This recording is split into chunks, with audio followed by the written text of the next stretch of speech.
قرآن و سنت پر عمل کرتے ہوئے اپنے آقا کی بارگاہ میں درود پاک پڑھیں اور پڑھیں اللہم صلی علی سیدنا و شفیعنا و حبیبنا مولانا محمد ماضی الجود والکرم وآلہ وبارک وسلم صلی اللہ علیہ وسلم وسلام علیکہ یا رسول اللہ صلی اللہ تعالی وسلم۔ برادران ملت اسلامیہ، میں بہت زیادہ لمبی گفتگو نہ کر کے میں بہت ہی امپورٹنٹ، بہت ہی پوائنٹیبل، بہت اہم باتیں بتانے کی کوشش کروں گا، اور جس مناسبت سے یہ پروگرام رکھا گیا انشاءاللہ تعالی ہمارے بعد جو ہمارے بڑے حضرت بیٹھے ہیں، بڑے حضرات بیٹھے انشاءاللہ تعالی ان سے آپ گفتگو مکمل سنیں گے، لیکن آج اکثر چہرے نوجوانوں کے نظر آ رہے ہیں، اور یقیناً اگر نوجوان ہیں تو دیر از نو ڈاؤٹ کہ وہ سوشل میڈیا پہ نہ رہتے ہیں، یقیناً ہر کوئی سوشل میڈیا پر ہے، اس میں کوئی شک نہیں ہے، لیکن اسی سوشل میڈیا پر آج ہمارے خلاف طرح طرح کی باتیں کی جاتی ہیں۔ اگر ہم ہوٹل پر بیٹھ جائیں، بازار میں چلے جائیں، داڑھی ٹوپی کی شکل دیکھ کر کے آج لوگ کوئی نہ کوئی جملہ پھینک دیتے ہیں، کوئی نہ کوئی سینٹنس ہم کو دے دیتے ہیں کہ ایک انسان الجھ کر رہ جائے، اور یہ پڑھے لکھے لوگوں کے ساتھ ایسا نہیں ہوتا ہے، ہوتا کن کے ساتھ ہے؟ ہوتا ان لوگوں کے ساتھ بیچارے جو مسلمان تو ہیں لیکن ان کو یہ نہیں معلوم کیوں میں مسلمان ہوں، کس بنیاد پہ مجھ کو مسلمان کہا جاتا ہے۔ آج دیکھیے ماحول کتنا پراگندہ ہے، کتنا خراب ہے، دن بدن طرح طرح کے پروپیگنڈے ہو رہے ہیں۔ آپ واٹس ایپ کی دنیا دیکھیں، یوٹیوب کی دنیا دیکھیں، انسٹاگرام کی دنیا دیکھیں، ٹویٹر کی دنیا دیکھیں اور فیس بک کی دنیا دیکھیں، غرضے کہ اس طرح کی بے شمار جو میڈیا کی چیزیں ہیں جہاں سے طرح طرح کی چیزیں شیئر کی جاتی ہیں، وہاں پر دیکھیں مسلمانوں کے خلاف کس طرح باتیں کی جا رہی ہیں۔ لیکن سب سے پہلے میں آپ کو بتاؤں، جو کچھ لوگ تو یہ کہتے ہیں کہ تمہارا دھرم، تمہارا مذہب، تمہارا ریلیجن یہ 1400 سال پرانا، آپ نے سنا ہوگا 1400 سال پرانا۔ دوسرا جملہ ان کا یہ ہوتا ہے کہ پہلے تو لوگ غیر مسلم ہوتے ہیں، دوسرے لفظوں میں in other words we can say کہ ہندو ہوتے ہیں، بعد میں یہاں آ کر کے ختنہ کرا کے مسلمان ہو جاتے ہیں۔ یہ دو چیزیں بہت پھیلائی جا رہی باتیں، بہت زور و شور پر ہے۔ جب بھی کبھی میں سوشل میڈیا کو کھولتا ہوں دیکھتا ہوں تو پتہ چلتا ہے سوشل میڈیا سے میرا لگاؤ اس لیے بھی ہے کہ الحمدللہ جے پور کا ٹائمز آف لیجنڈ انگلش اخبار میں اس میں کام کر چکا ہوں، میرے 22 سے 21 آرٹیکل انگلش ٹو انگلش چھپ چکے ہیں، تو اس کے ذریعے بھی بہت ساری باتیں مجھ کو معلوم ہوئی، لیکن بتانا یہ چاہتا ہوں کہ جو یہ کہتے ہیں کہ مسلمان پہلے نہیں ہوتے ہیں بعد میں مسلمان ہوتے ہیں، تو ان کے لیے جواب یہ ہے، حدیث پاک کے مطابق اللہ کے رسول نے ارشاد فرمایا کل مولود یولد علی فطرت الاسلام، کہ ہر انسان کی پیدائش فطرت اسلام پر ہوتی ہے، ہر انسان کی پیدائش فطرت اسلام پر ہوتی ہے۔ اب اس کے گھر والے مسلمان ہیں تو مسلمان بناتے ہیں، ہندو ہے تو ہندو بناتے ہیں، کرسچن ہے تو کرسچن بناتے ہیں، عیسائی ہے تو عیسائی بناتے ہیں، غرضے کہ جس بھی دھرم کے لوگ، جس بھی فرقے کے ماننے والے لوگ تو وہی لوگ بن جاتے ہیں، لیکن پیدائش فطری طور پر کیسے ہوتے ہیں؟ مسلمان۔ اور دوسرا ڈاؤٹ آپ کا میں دور کر دوں، دوسرا سندیہ دور کرنے کی کوشش کروں کہ تمہارا دھرم 1400 سال پرانا ہے، تو آپ ایک جواب یاد رکھیں کہ دنیا میں 1,24,000 یا کم و بیش 2,24,000 انبیاء کرام دنیا میں تشریف لائے، سب سے پہلے نبی حضرت آدم علیہ السلام ہے، سب سے پہلے نبی حضرت آدم علیہ السلام ہے، اور انہی سے نسل انسانی یہ چلی ہے۔ اور یاد رکھیے آپ کا جواب یہ ہونا چاہیے جب سب سے پہلے انسان حضرت آدم علیہ السلام ہے، پتا کیا چلا جب پہلے نبی وہ ہے یعنی ان سے پہلے بہت سارے نبی گزر چکے ہیں، اس طرح سے بھی آپ کہہ سکتے ہیں جب سے دنیا بنی ہے، جب سے دنیا قائم ہے تب سے ہمارا اسلام ہے۔ یہ آپ کا جواب ہونا چاہیے، مختصراً ارشاد میں بول رہا ہوں آپ کے سامنے، آپ کا جواب یہ ہونا چاہیے۔ لیکن مسلمان کہتے کس کو ہیں؟ لیکن اس سے پہلے میں بتا دوں کہ اگر کوئی داڑھی میں آ جائے، کوئی ٹوپی میں ہے، جبے صافے میں ہو، ہر کسی کو مسلمان ہی سمجھتے ہیں۔ پولیٹکس آپ دیکھیں گے، پولیٹیشینز لوگوں کو چہرے یاد ہوں گے، میں کسی کا نام نہیں لینا چاہتا کیونکہ I'm not politician. I'm a scholar of Islam. There is nothing. میں صرف اور صرف ایک بحیثیت دین کا خادم ہونے کے ناطے میں آپ کو بتانا چاہتا ہوں کہ کچھ لوگ جو پروپیگنڈا کرتے ہیں کہ تمہارا دھرم، تمہارا اسلام تلوار کے زور پر پھیلا ہے، ظالمانہ چیزوں کے ذریعے حاصل کروایا گیا، مسلمان لوگوں کو بنایا گیا ہے لوگ، اور کچھ لوگ ایسے بھی ہوتے ہیں جو جبرن لوگوں پر اسلام تھوپنے کی کوشش کرتے ہیں. لیکن اس سے پہلے میں بتاؤں بابو تھوڑا سا خاموش ہو، زیادہ دن نہیں بولوں گا لالا، کہ جبرن جو تھوپتے ہیں کہ تم مسلمان بن جاؤ یا فلاں بن جاؤ فلاں بن جاؤ، یہ ساری چیزیں. لیکن میں آپ کو بتاؤں، اگر ہم پوچھیں، آپ کو دنیا مثال دے کر سمجھانا چاہتا ہوں، ہم 15 اگست کیوں مناتے ہیں؟ وائی ڈو وی سیلیبریٹ 15 اگست؟ کیوں مناتے ہیں ہم 15 اگست کو، کیوں سیلیبریٹ کرتے ہیں؟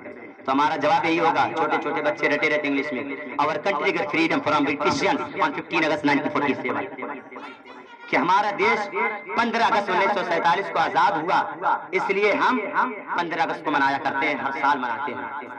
اگر دوسرا کوشچن آپ سے میں کروں، دوسرا پرشن کروں، دوسرا سوال کروں کہ آپ 26 جنوری کیوں مناتے ہیں، تو اگر پڑھے لکھے لوگ ہیں، جانکاری ان کے پاس ہوگی، تو کہیں گے کہ 26 جنوری 1950 کو ہندوستان کا سمویدھان لاگو کیا گیا، جسے اردو میں آئین ہند، انگلش میں کانسٹیٹیوشن آف انڈیا یا انڈین کانسٹیٹیوشن کہتے ہیں. اس لیے 26 جنوری کیوں مناتے؟ کیونکہ ایک ایسا قانون لاگو کیا گیا جس میں سب کو اختیار دیا گیا، سب کو ادھیکار دیا گیا کہ اپنی زندگی گزر بسر کریں. 15 اگست اس لیے کیونکہ ہمارا دیش آزاد اس دن ہوا تھا انگریزوں کے چنگل سے، ہم خوشی کے طور پر اس کو ظاہر کرتے ہیں. آج وہی جس قانون کی بات میں کر رہا ہوں، آرٹیکل 25 سے لے کر 30 یعنی 25 سے لے کر 30 تک، آج جو ہمارے چہرے پر داڑھی ہے، مدر سے کھلے طور سے ہم چلا رہے ہیں، کیونکہ یہ ہندوستان کا سمویدھان ہم کو اجازت دیتا ہے کہ اپنے شریعت کے مطابق زندگی گزر بسر کر سکتے ہو. تو آج ہم زندگی گزر بسر کر رہے ہیں. یہ یاد رکھیے گا، آپ کو نالج کے لیے دے رہا ہوں، جی کے طور پر یاد رکھیے گا کہ ہندوستان کے سمویدھان میں ہمیں اختیار دیا گیا ہے، ہمیں رائٹ ہے، ہمارا ادھیکار ہے کہ اپنی شریعت کے مطابق ہم زندگی گزر بسر کریں. یہ ہمیں ادھیکار دیا گیا، تب کوئی انگلی نہیں اٹھا پاتا. مسلم پرسنل لا آپ دیکھے ہوں گے، اس طرح کے بے شمار چیزیں آپ پڑھیں، گہرائی میں جائیں، بہت ساری چیزیں. لیکن آپ کو ایک سبق، ایک راستہ دکھانا چاہتا ہوں کہ ہم کیوں مناتے ہیں. لیکن پوائنٹ کی بات یہ ہے، اگر یہی ہندوستان کا سمویدھان، میں بات یہ یاد رکھیے گا کہ جو جبرن اسلام کو کسی پر تھوپتے ہیں ان کے لیے ہے یہ. اگر یہی ہندوستان کا قانون امریکہ میں لاگو کرو تو لاگو نہیں ہوگا، کیونکہ وہاں کا اپنا قانون ہے. یہی ہندوستان کا قانون اگر چائنا میں لاگو کرو تو وہاں پر لاگو نہیں ہوگا. یہی قانون ہندوستان کا اگر جاپان میں لاگو کرو تو وہاں پر لاگو نہیں ہوگا. نیپال میں لاگو کرو تو لاگو نہیں ہوگا. غرض کہ دنیا کے کسی دیش میں آپ لاگو کرو، جس کو ہم عرب دیش، عرب کنٹری کہتے ہیں، عرب دیش کہتے ہیں، عرب میں لاگو کرو تو وہاں پر یہ قانون لاگو نہیں ہوگا. پتا کیا چلا؟ یہ ہندوستان کا سمویدھان دوسرے دیشوں میں لاگو نہیں ہوگا، اس لیے کہ وہاں کا اپنا اپنا خود قانون ہے، اپنا اپنا رول ہے، اپنا اپنا لا ہے. اگر یہ ہندوستان کا سمویدھان لاگو ہوگا تو ہم ہندوستان میں رہنے والے لوگوں پر لاگو ہوگا، ہم ہندوستانیوں پر لاگو ہوگا. اسی طریقے سے اگر اسلام کا قانون لاگو ہوگا صرف اور صرف مسلمانوں پر لاگو ہوگا. ان لوگوں پر لاگو ہوگا جو ایمان والے ہیں، جو اپنے آپ کو مسلمان کہتے ہیں، سچے پکے مسلمان، ان پر لاگو ہوگا. جبرن ہم کسی پر اسلام کو نہیں تھوپ سکتے. What is the proof؟ کیوں میں کہہ رہا ہوں؟ کیونکہ قرآن پاک کا تیسرا پارہ اٹھائیں گے، جیسے آیت الکرسی ختم کرے، لا اکراہ فی الدین، اللہ نے فرما دیا دین میں کوئی زبردستی نہیں ہے. اللہ نے جب فرما دیا دین میں کوئی زبردستی نہیں ہے، تم تلوار کے زور پہ اسلام پھیلائیں گے. It is impossible, it is wrong. لوگ غلط کہتے ہیں. جب ہمارے دھرم میں، ہمارے قرآن میں جس پر ہمارا ایمان ہے اس میں کہہ دیا کہ بھیا دین میں کوئی زبردستی نہیں ہے، تب یہ ہم پہ تہمت لگایا جاتا ہے. لیکن یہ تو باتیں رہی آپ کے لیے. لیکن مسلمان کہتے کس کو ہیں؟ مسلمان کہتے کس کو ہیں؟ آپ بیٹھتے ہوں گے ہوٹلوں پر، اگر کوئی پوچھے ہو آر یو، اگر آپ پراؤڈلی کہتے ہو آئی ایم مسلم، تو وٹ از دا پروف؟ کیا آپ کے پاس ثبوت ہے؟ کیا ثبوت ہے آپ کے پاس؟ آپ کا جواب کیا ہونا چاہیے؟ تو یاد رکھیے جس طریقے سے بے شمار انبیاء کرام دنیا میں تشریف لائے، لیکن جب ہمارے نبی کریم صلی اللہ علیہ وسلم کی پیدائش کا وقت آتا ہے تو اس سے پہلے بہت برا ماحول تھا۔ آپ نے تاریخ پڑھا ہوگا، خاص کر عورتوں کے تعلق سے سنا ہوگا علماء کی زبانیں کہ عورتوں کو حقوق مار دیے گئے تھے، عورتوں کو صرف کھلونا سمجھا جاتا تھا، ان کے ساتھ کھیلا جاتا تھا، اپنی نفسانی چیز سمجھی جاتی تھی۔ یہاں تک کہ میں نے کتابوں میں پڑھا ہے، تاریخ کا مطالعہ ہم نے کیا، اتہاس ہم نے اپنا پڑھا ہے کہ اگر ایک عورت کا شوہر مر جاتا ہے تو اس عورت کو سال بھر ایک چھوٹی سی کوٹری میں رکھ دیا جاتا تھا اور اس کو سال بھر نہ نہانے دیا جاتا تھا، نہ اس کا جو کچھ کام کرنا ہے صاف صفائی نہیں کرنے دیا جاتا تھا، اس کو سب کچھ اسی میں کرنا ہے، وہیں پر رہنا ہے، کھانا پینا سب کچھ ملتا تھا، سال بھر اس کو کپڑے نہیں بدلنے دیا جاتا تھا۔ کچھ عورتوں کو گھٹ گھٹ کر بیچاری مر جایا کرتی تھی، لیکن جو بچ جایا کرتے تھے جو سال بھر گزر جاتے تھے تو اس کو عورت کو باہر نکالتے تھے۔ باہر نکالنے کے بعد اس کے دامن میں میگنی یعنی اونٹ کے پیٹ یعنی اونٹ کی گندگی کو ڈال دیا جاتا تھا اور کہا جاتا تھا کہ جاؤ بڑا جانور سے اپنے جسم کو رگڑو، عورت کو کہا جاتا تھا۔ پھر یہ کہا جاتا تھا کہ چلتے چلتے تم اس میگنیا کو پھینکا کرو، ان لیڑیوں کو پھینکا کرو۔ اس کی علامت کیا ہے، کیا وجہ تھی، اس کی نشانی کیا ہے؟ وجہ یہ تھی کہ تاکہ لوگ جان جائے اس کا شوہر مر چکا ہے، اس کا آدمی مر چکا ہے۔ اگر ہندو دھرم کے مطابق دیکھا جائے، ہندو دھرم میں یہ تھا کہ جب مرد مر جاتا تھا، پتی کا انتقال ہو جایا کرتا، دنیا سے چلا جایا کرتا تھا تو عورت کو ستی کروا دیا کرتے تھے۔ ستی کا مطلب یہ ہوتا ہے اگر شوہر مر چکا ہے تو عورت کو زندہ ہی اسی آگ پہ لٹا دیا جاتا تھا، وہ بھی زندہ مر جاتے تھے، ستی ہو گئی۔ اور آپ نے تاریخ میں پڑھا ہوگا، علماء کی زبانیں سنا ہوگا کہ بچیوں کے ساتھ اس طریقے سے درکرم کیا جاتا تھا، دشکرم کیا جاتا تھا کہ بچیوں کو زندہ دفن کر دیا جاتا تھا۔ لیکن ایسے برے ماحول میں جب بات آئی ان برائیوں کو کیسے مٹایا جائے تو رسول پاک صلی اللہ علیہ وسلم کی پیدائش ہو جاتی ہے۔ پیدائش ہونے کے بعد قرآن مقدس دھیرے دھیرے 23 برس میں نازل ہو جاتا ہے۔ اس میں عورتوں کے تعلق سے کہہ دیا گیا کہ یاد رکھیے وجعل بینکم مودۃ ورحمۃ ازواجا لتسکنوا الیہا، بتا دیا گیا ہے کہ عورتوں کو تمہارے ہی جنس سے پیدا کیا گیا ہے تاکہ تم ان سے سکون حاصل کرو، اور تمہارے درمیان محبت اور رحمت پیدا فرما دیا گیا ہے اور کہا گیا ہے وعاشروہن بالمعروف، عورتوں کے ساتھ اچھے طریقے سے زندگی گزر بسر کرو۔ یہ عورتوں کے حقوق ہیں، عورتوں کے حق۔ جب رسول پاک صلی اللہ علیہ وسلم کی پیدائش ہو جاتی ہے تو بہت عورتوں کو حقوق بھی مل رہے ہیں۔ جس طریقے سے مرد کے قوانین تھے عورتوں کے لیے تو عورتوں کے بھی قوانین مرد کے لیے غرضے کی دونوں کو برابری کا حصہ دے دیا جاتا ہے۔ لیکن یہاں پر علماء حضرات بیٹھے ہوئے ہیں، ان کی موجودگی میں بیان کرنے کی بڑی ذمہ داری سے بیان کرنے کی کوشش کرتا ہوں کہ آج ہم گھبرا جاتے ہیں، دین کی تبلیغ کرتے کرتے گھبرا جاتے ہیں۔ آپ گھر میں لوگوں کو ایک دو مرتبہ سمجھا چھوڑ دیتے ہیں پیچھا۔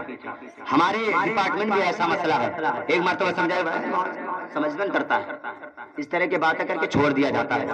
لیکن میں سبق دینا یہ چاہتا ہوں کہ رسول پاک صلی اللہ علیہ وسلم کی پیدائش ہو جاتی ہے اور رسول پاک صلی اللہ علیہ وسلم سارے جہان کے لیے رحمت ہے۔ میں یہ نہیں کہتا بلکہ قرآن کہتا ہے وما ارسلناک الا رحمۃ للعالمین، رسول پاک کو سارے جہان کے لیے رحمت بنا کر بھیجا گیا۔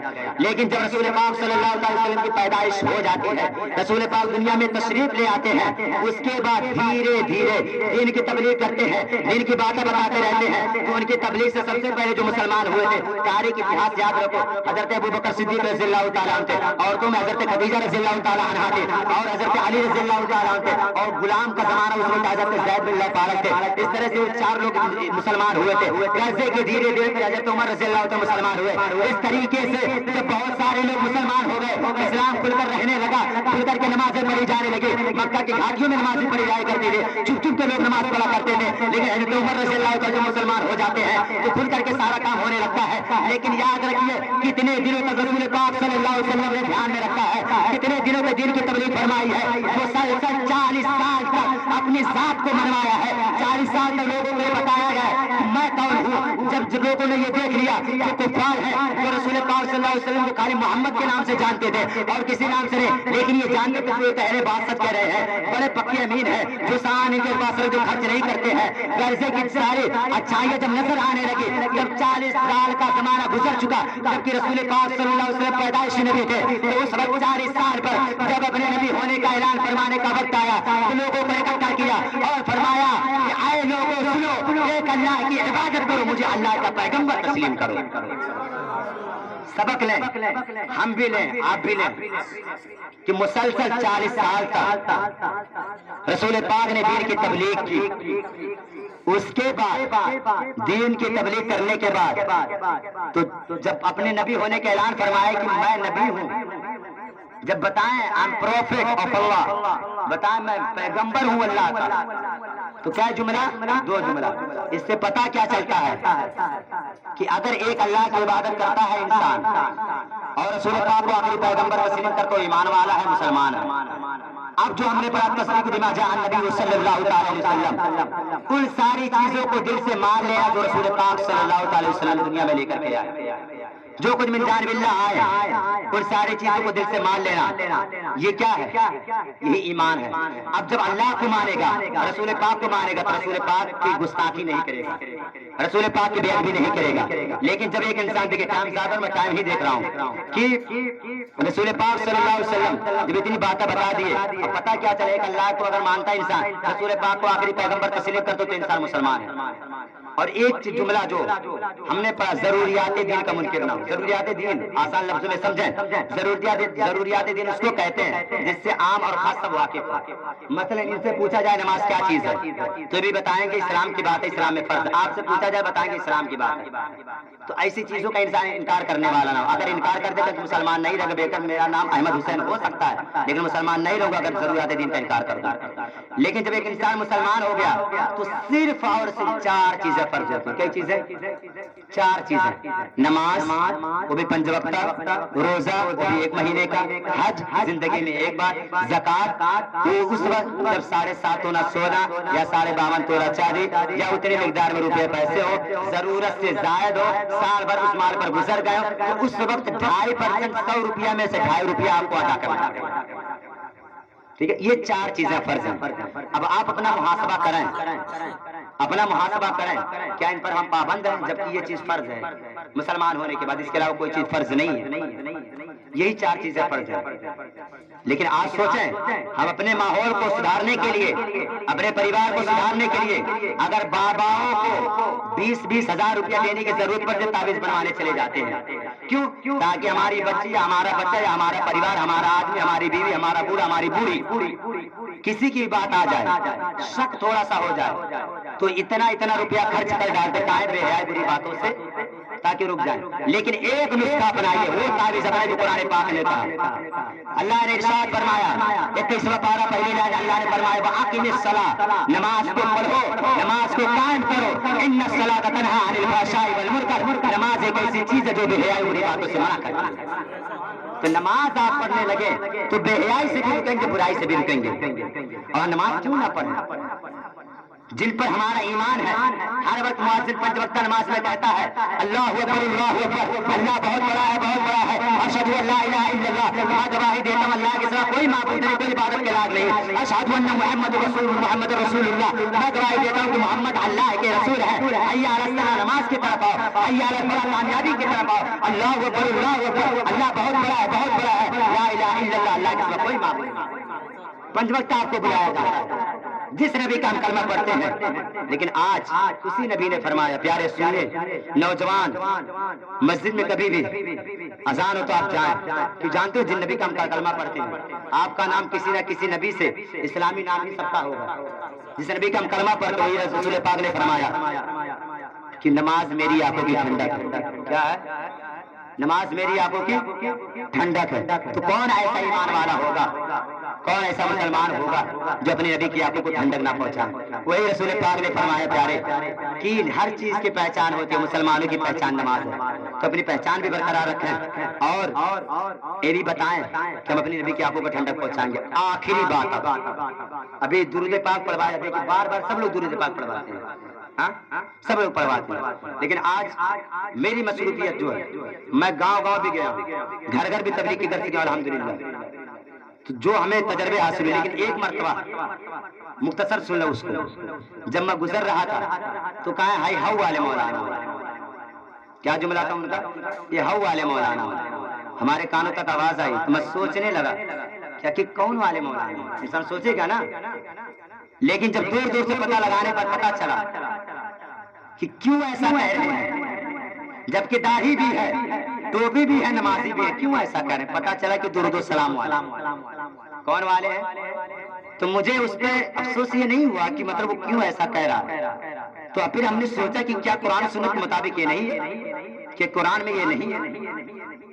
جب قرآن پاک ہم نے پڑھا، حدیث رسول پر، تو اس کا جواب ہے.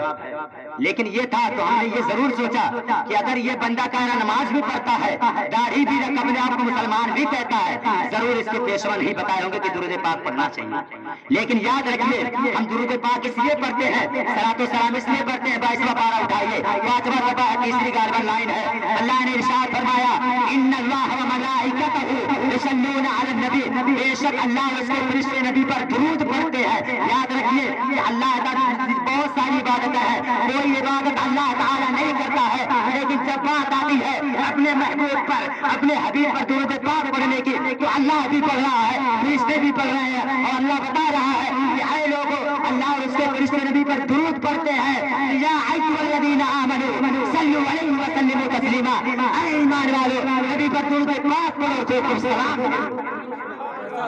تو پتا کیا چلا کہ ایمان پہلے تو بتایا گیا کہ اللہ بھی درود پاک پڑھتا ہے، فرشتے بھی پڑھ رہے ہیں، پھر کہا گیا اے ایمان والے تم بھی پڑھو. تو ہم ایمان والے ہیں الحمدللہ. I proudly I can say I am Muslim. I am believer. I believe in Allah and Prophet. I believe in last messenger of Allah. میں فخر سے کہوں گا کہ میرا رسول پر، اللہ پر مکمل ایمان ہے، قرآن پاک کے مطابق ہے. لیکن اگر حدیث پاک اس کے مطابق دیکھیں تو حدیث پاک میں ہے کہ اگر ایک انسان درود پاک پڑھتا ہے تو اللہ تعالیٰ اس کے تک درود نازل فرماتا ہے.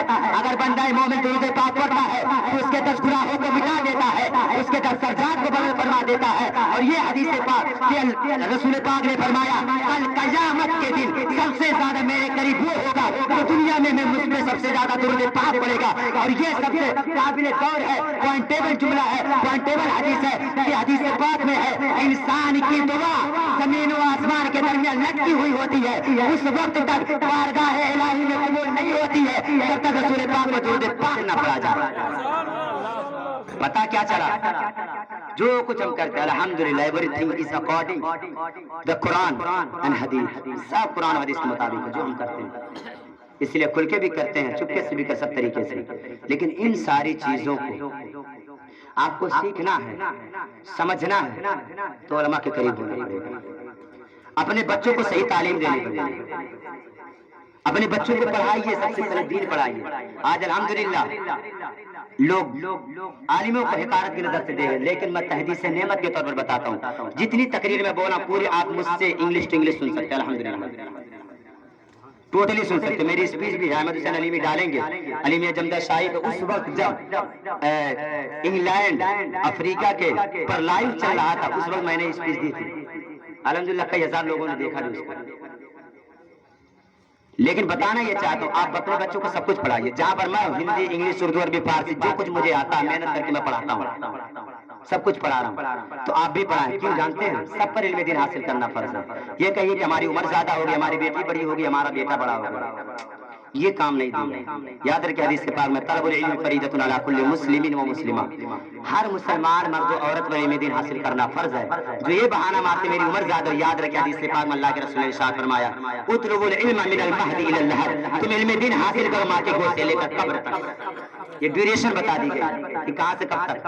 اب انسان ماں کی گود سے لے کر قبر تک بیچ میں کتنا وقت ملتا ہے؟ بہت وقت ہے. تو سب پر علم دین حاصل کرنا فرض قیامت کے دن، ورنہ قبرستان میں کٹائیا پکا، کٹائی ہونی ہے. یہ بہانہ نہیں چلے گا کہ میں نہیں پڑھاؤں، ہاں مجھے نہیں I don't know about اسلام، یہ کہنے سے چارہ نہیں ہوگا کہ ہمیں نہیں کچھ معلوم ہے. اور جب یہ حدیثوں کو میں غور کرتا ہوں تو ایک کوٹ میں پڑھا تھا کہ education is the most weapon by which you can one the world, کہ تعلیم ایک ایسا ہتھیار ہے جس کے ذریعے تم دنیا فتح کر سکتے ہو، دنیا کو جیت سکتے ہو. اور امام حسین کو پڑھنے کے بعد